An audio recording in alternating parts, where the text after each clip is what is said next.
If you feel like the center of politics is a moving target, a target that only ever drifts towards corporate interests, don't worry, you're not losing your mind. Rather, you're witnessing a mechanical failure in our democracy called the Ratchet Effect. And no, that's not just a fancy way of saying we're all getting screwed, though mechanically speaking, that is exactly what it looks like.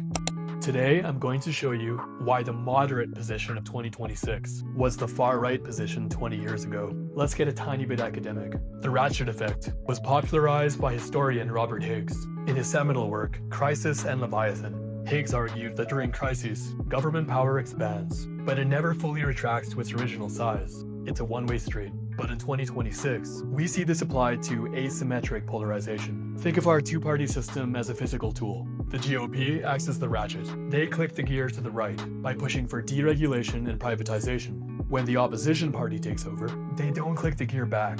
They act as the pawl. They are the catch that holds the gear in place. They preserve the status quo, which effectively locks in a right-wing victory. This is how you shift the Overton Window, named after policy analyst Joseph Overton. This window defines what is politically possible. If the right pushes the window towards the extreme, and the center-left merely tries to meet them in the middle, the entire window moves right.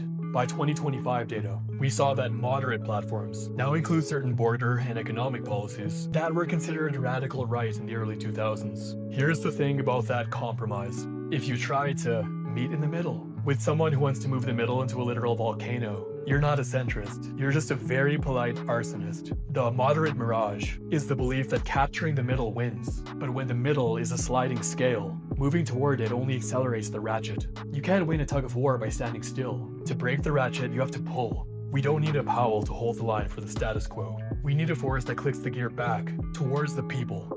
Hey, I'm Hassan. Check the sources in the description for the full reading list, and the academic citations used today. Don't just watch the gear turn. Break it.